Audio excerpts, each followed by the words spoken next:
रोटी मैटिक नया आया है, मशीन देखी मैंने।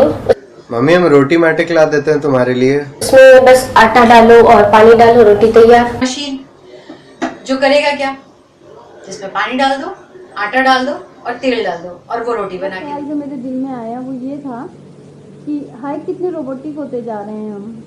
अब तो सिर्फ एक ऐसी मशीन चाहिए जो खाने को हमारे मुंह में धकेल सके।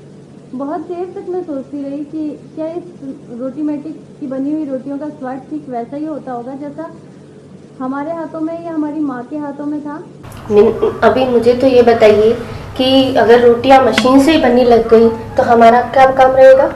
फिर जो रोटी बनती है, हर एक रोटी में जो हमारी भावनाएं होती हैं, ये रोटी मैंने मेरे बेटे के लिए घी डाल के, मोहन डाल के अच्छे से बनाई है, ये रोटी मैंने पति के लिए बनाई है उनके हेल्थ को देखते हुए, ये रोटी मैंने सास के लिए बनाई है और ये मैंने मेरे देवर के लिए बनाई है। वो क्या मम्मी के हाथ से ज्यादा अच्छा रोटी बनाएगा या ज्यादा मीठा रोटी बनाएगा? थके हारे घर आने के बाद घर वालों को क्या कहा जाए, जाओ टेबल पे रोटी मैटिक रखा हुआ है, उसमें ऑटोमेटिक रोटियां बन के निकलेंगी। ये जो मुझे सूट करती है कुछ ऐसी बनाई है, ये सारी भावनाएं उस रोटी मैटिक में मिल जाएगी क्या? रोटी मैटिक उन्हीं भावनाओं के साथ हमें रोटी परोसेगा?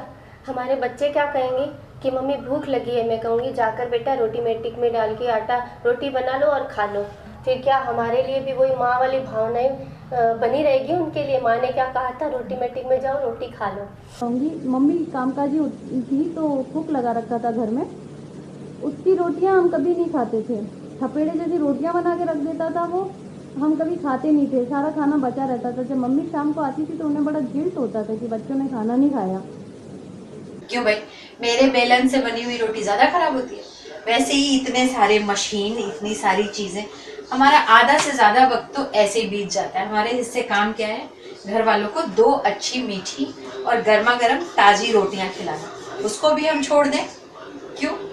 और एक चीज समझ में नहीं आती है, ये जो तो भैया ये रोटी मैटिक तो मुझे कुछ जचा नहीं। ऑलरेडी इतनी मशीनें आ चुकी हैं घर के अंदर, वॉशिंग मशीन, कपड़े डालो और सूख के तैयार जो भी घर के अंदर ऐसे सामान है जिन्होंने हमें खाली करके बिठा दिया है।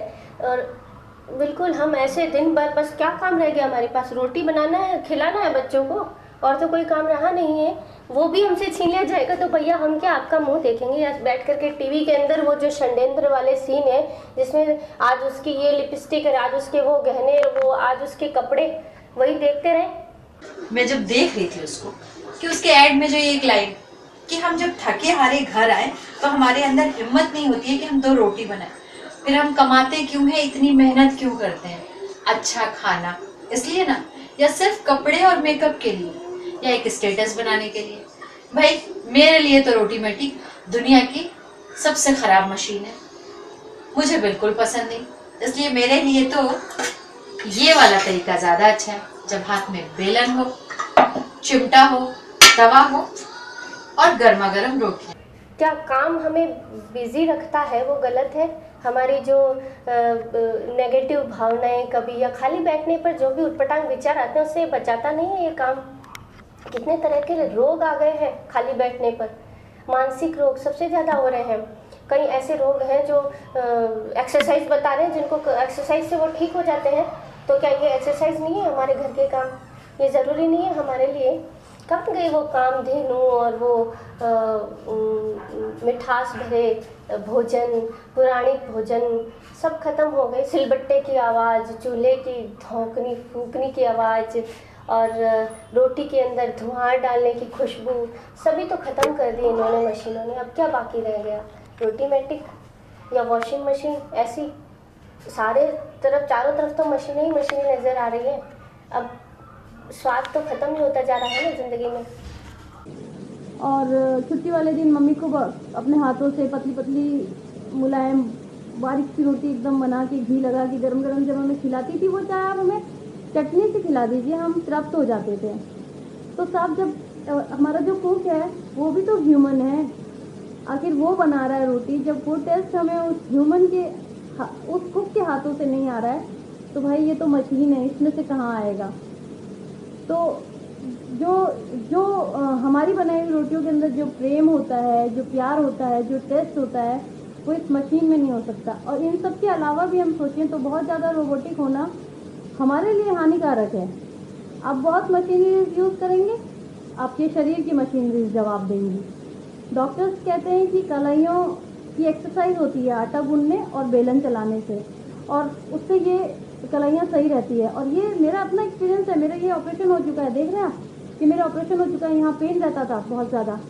तो डॉक्टर ने मैं 10 साल पहले मैं फूड प्रोसेसर यूज़ करती थी, आटा गूंदता था और मेड मेरी रोटी बनाती थी। डॉक्टर ने मुझे कहा कि आप आटा खुद गूंदिए और रोटियां बनाइए, ये आपकी पेन ठीक हो जाएगा। इसमें भी शुरू हो गया था, लेकिन वही मैंने टाइमली शुरू कर दिया, एक्सरसाइज एक तरह से। तो पर्टिकुलरली एक्सरसाइज करने का टाइम नहीं मिलता था, लेकिन चलिए ये कर लेती थी तो इतनी एक्सरसाइज हो जाती थी। तो मुझे लगता है कि शरीर के लिए भी ठीक है, ज़्यादा मशीनरीज यूज़ करना बहुत अच्छी चीज़ तो है नहीं।